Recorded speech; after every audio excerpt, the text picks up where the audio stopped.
Hello students, welcome to science class. 9th standard science, unit 11, atomic structure, part 1. Introduction. Just as a small child wants to take a toy apart to find out what is inside, Scientists have for long been curious. about the internal structure of an atom.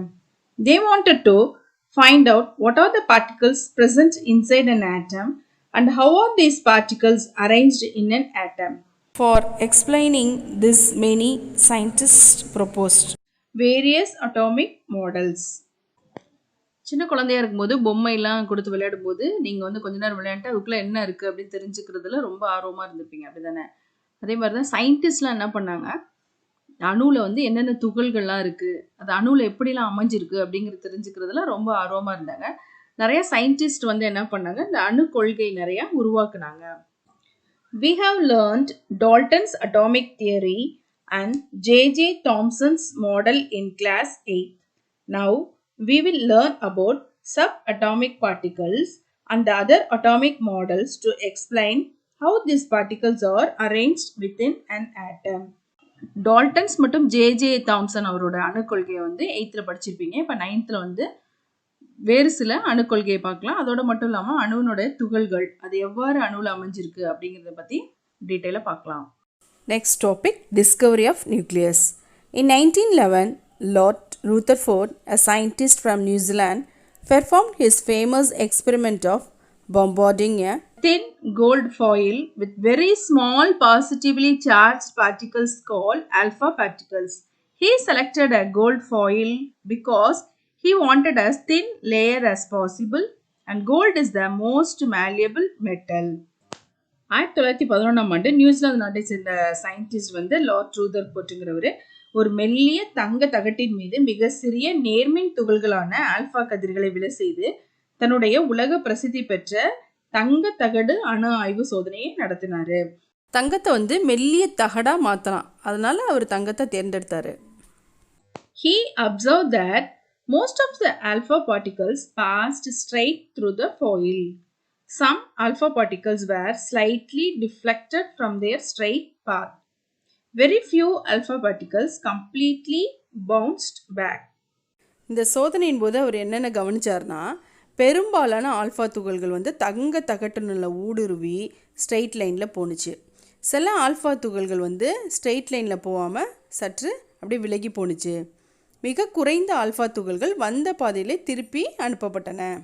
Later, Rutherford generalized these results of alpha particle scattering experiment and suggested a model of the atom that is known as Rutherford's atomic model. இந்த மேலே 3 points சொன்னோம் இல்லையா, அந்த alpha துகள்கள் வந்து எப்படி சிதறல் அடையுது அப்படின்னு சொல்லிட்டு இந்த ஆய்வின் முடிவுகளை வந்து பொதுமைப்படுத்தினார். அதை பொதுமைப்படுத்தி ஒரு அணுக்கொள்கை உருவாக்கினார். அதுக்கு பேர் Rutherford அணுக்கொள்கை. Rutherford's atomic model. According to this model, the atom contains large empty space. There is a positively charged mass at the center of the atom known as nucleus. The size of the nucleus of an atom is very small compared to the size of an atom. The electrons revolve around the nucleus in closed circular paths called orbits. An atom as a whole is electrically neutral. That is, the number of protons and electrons in an atom are equal. இவரோட அணுக்கொள்கையின் முக்கிய கருத்து என்னென்னா, அணுவின் பெரும்பகுதி வந்து empty ஸ்பேஸாக தான் இருக்கும், அதாவது வெற்றிடமாக இருக்கும். அதே மாதிரி அணுவின் மையத்தில் உள்ள அதிக நேர்மின் சுமையுடைய பகுதி பாசிட்டிவ்லி சார்ஜ்டு மாஸ் இருக்கும், அதுக்கு பேர் நியூக்ளியஸ், உட்கரு அப்படின்னு சொல்கிறோம். அணுவோட கம்பேர் பண்ணும்போது இந்த நியூக்ளியஸ் வந்து சைஸில் சின்னதாக தான் இருக்கும். எலக்ட்ரான்கள்லாம் அந்த நியூக்ளியஸை சுற்றி ஒரு வட்ட பாதையில் வரும், அதுக்கு பேர் ஆர்பிட். ஒட்டுமொத்தமாக சொல்லணும்னா ஒரு அணு வந்து நடுநிலை வாய்ந்ததாக இருக்கும், அதாவது அணுவில் உள்ள புரோட்டான்கள் மற்றும் எலக்ட்ரான்களின் எண்ணிக்கை சமமாக இருக்கும். Rutherford's model of atomic structure is similar to the structure of the solar system. Just as in the solar system, the sun is at the center and the planets revolve around it. Similarly, in an atom, the nucleus contains the main mass and the electrons revolve around it in orbits or shells. ரூதர்ஃபோர்டோட அணுக்கொள்கை வந்து எப்படி இருக்குன்னா solar system மாதிரி இருக்குது. Sun நடுவில் இருக்கு, planets எல்லாம் அதை சுற்றி வர மாதிரி. இந்த அணுவின் மையத்தில் இருக்கும் உட்கருவினை சுற்றியுள்ள ஆர்பிட்டுகள் இருக்கு இல்லையா, அதை சுற்றிலும் எலக்ட்ரான்கள் சுழல்கின்றன. Limitations in Rutherford's model. According to electromagnetic theory, a moving electron should accelerate and continuously lose energy. Due to the loss of energy, path of electron may reduce and finally the electron should fall into the nucleus. If it happens so, atom becomes unstable. But atoms are stable. Thus Rutherford's model failed to explain the stability of an atom.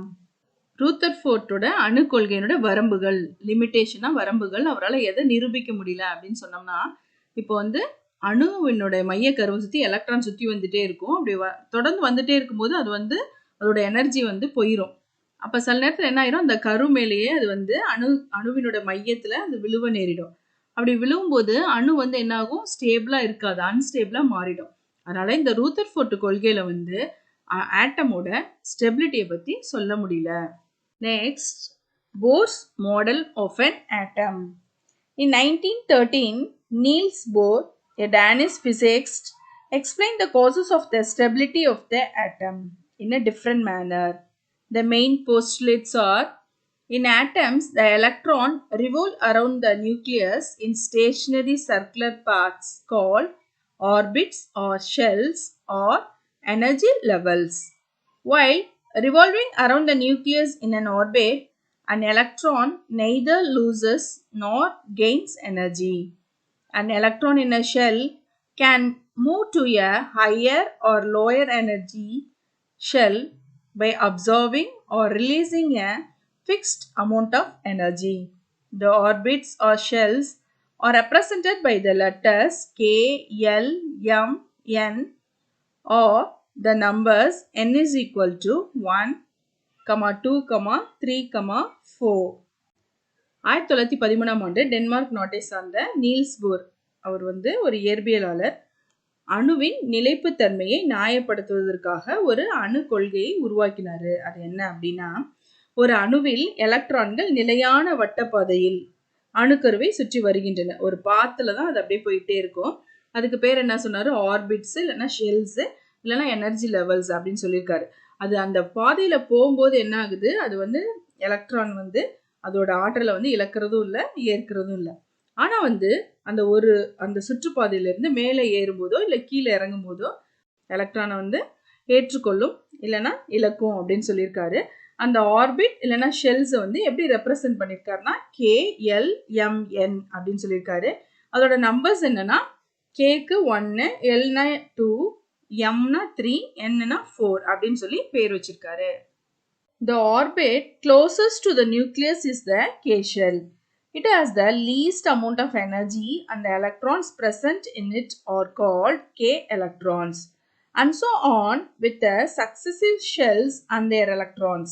These orbits are associated with fixed amount of energy. So, Bohr called them as energy level or energy shells. இந்த படத்தை பார்த்தீங்கன்னா உங்களுக்கு நல்லா தெரியும். Nucleus centre, அதுக்கு பக்கத்தில் என்ன இருக்குன்னா கே ஷெல் இருக்குது. அதோடைய ஆற்றல் வந்து குறைவாக தான் இருக்கும். LMNனா இந்த சென்டர்லேருந்து டிஸ்டன்ஸும் அதிகரிக்க அதோட ஆற்றலோட அளவும் என்னாகும், அதுவும் அதிகமாகும். ஆனால் ஒவ்வொரு ஆர்பிட்டும் நிலையான ஆற்றல் அளவை பெற்றிருக்கும். அதனால் போர்ஸ் அதை எப்படி சொன்னார்னா energy level or energy shells, ஆற்றல் நிலை ஆர் ஆற்றல் மட்டங்கள் அப்படின்னு சொன்னார். Limitations of Bohr's model. One main limitation was that this model was applicable only to hydrogen and hydrogen-like ions, example helium, lithium, beryllium, and so on.